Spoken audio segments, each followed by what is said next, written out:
Tonight, protesters took to the streets of downtown Macon, calling for an end to ICE and justice for Alex Preddy, who was killed by federal officers in Minneapolis. The march was part of a wave of protests sweeping the country from Minneapolis to Texas to Los Angeles. Now, Georgia's U.S. senators are speaking out, condemning ICE and weighing in on what these protests mean for our state. You can't ask me to be an accomplice to the killing of Alex Preddy and Renee Good. The Trump administration must end this lawless chaos. Now, again, that debate over immigration enforcement isn't just national. Hundreds marched through downtown Macon in a protest organized by the Middle Georgia Democratic Socialist of America. Olivia Dunn was at that march. She tells us more after speaking with protesters and organizers who say they want to bring their message to Central Georgia. Tonight, hundreds of protesters sharing a clear message as they marched through downtown Macon, calling for the abolishment of ICE. What do we want? ICE now! And we don't accept this. We don't want ICE here. We don't want them in our city.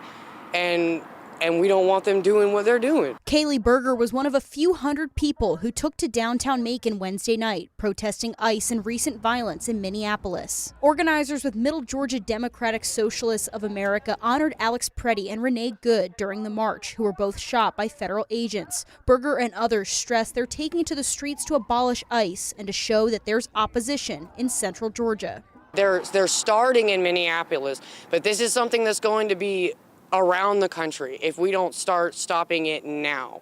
And it's only going to get worse. The protest remained peaceful, with several counter-protesters following along as the marchers made their way from Rosa Parks Square to the federal courthouse. They hailed from across Central Georgia, like A.J. Thomas from Fort Valley, who says his faith guided him as he marched. The Christ we serve was also an immigrant, and he made it clear that we are to welcome in the immigrant.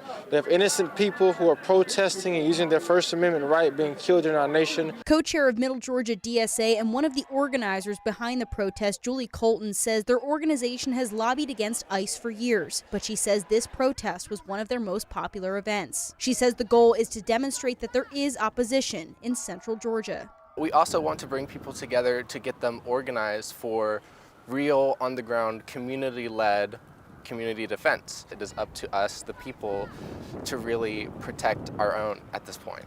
Reporting in Macon, Olivia Dunn, 13 WMAZ News. Middle Georgia DSA leaders say they will host an assembly to discuss ways to continue the work against ICE. That happens at Centenary United Methodist Church this Saturday at 3 p.m. It's free for anyone to attend.